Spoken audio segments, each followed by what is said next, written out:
do want to address the other couple of things that you mentioned with respect to progress in terms of policing.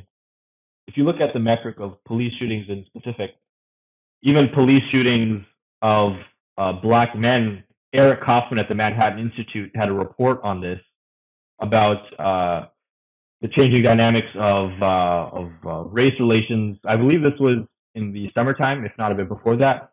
And in his report, he highlighted some research showing that police shootings have precipitously declined. There's specific data in New York City that is basically the only city, New York City and Los Angeles, that has kept a longitudinal database on this going back decades. Yeah. And they show a sharp decline in police shootings. Over what period of time, Ralph? Yeah, since I believe this was 1970s, 1980s, sharp decline.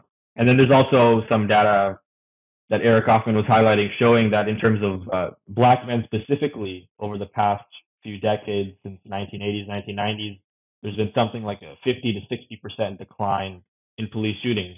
So when people say no progress has been made, yes, progress has been made. The police are not ridden with racism as they were before.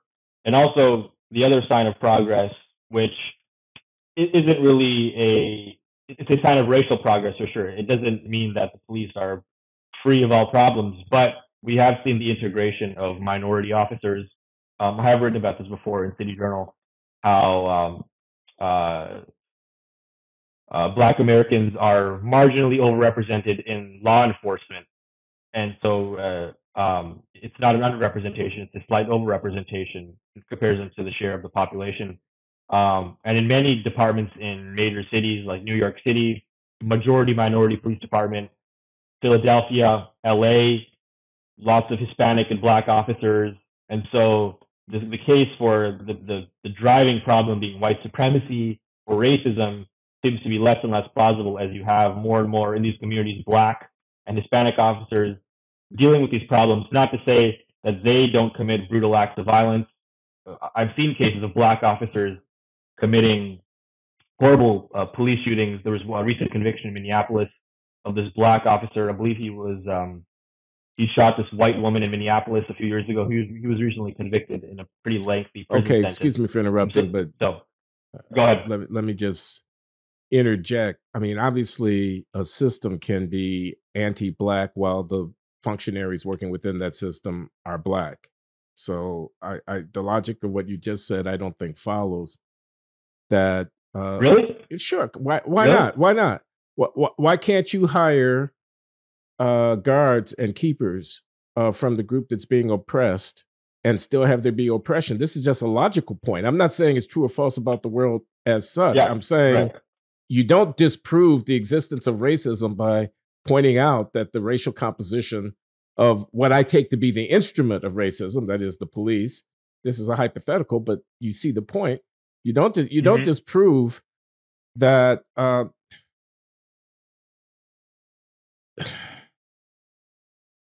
You know what happened with incarceration in the United States between 1980 and 2000.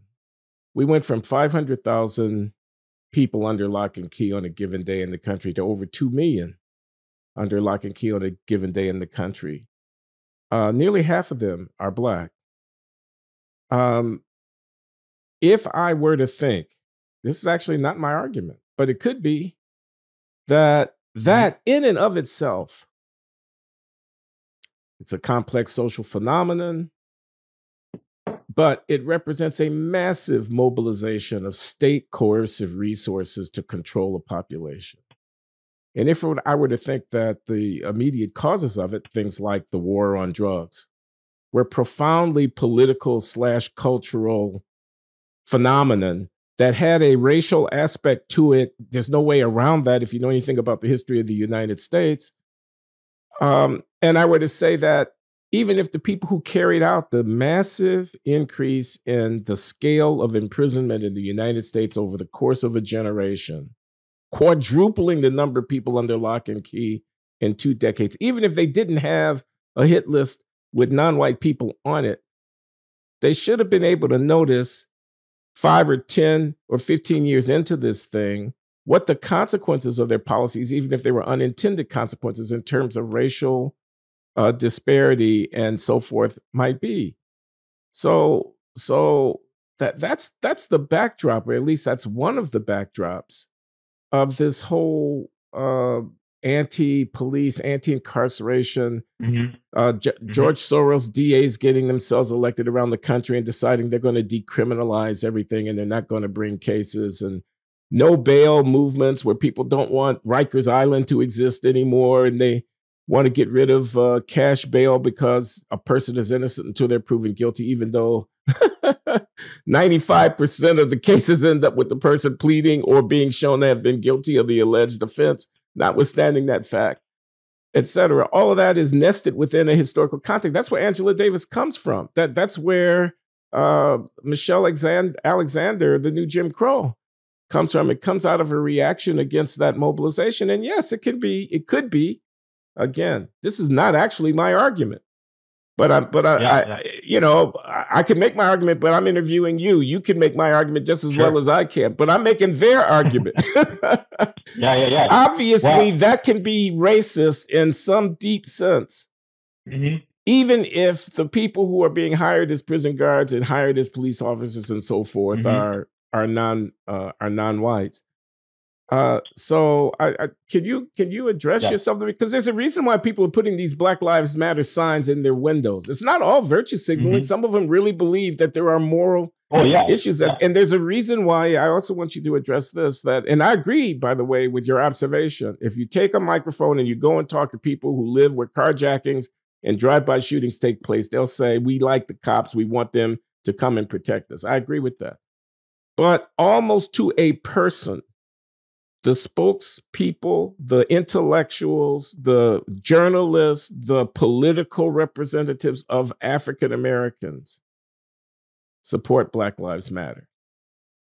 Are they all fools or crazy? Are they all being intimidated into having to affirm a mantra? Or do some of them actually believe what they're saying and think, I don't know if you saw the very fine article by Alden Morris. Alden Morris is a sociologist at Northwestern University, African-American. He wrote a book about the origins of the civil rights movement, the original civil rights movement.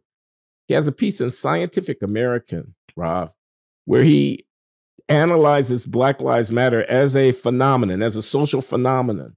And he says, for the 21st century, this is what a civil rights movement is going to look like. It's not going to look like what you saw in 1955 or 1962. It's going to look more or less like what you see right now. And you can try to discredit it by throwing around names like Marxist and atheist and, whatever. But there's more going on here historically than simply name calling. There's something important that's going on here. And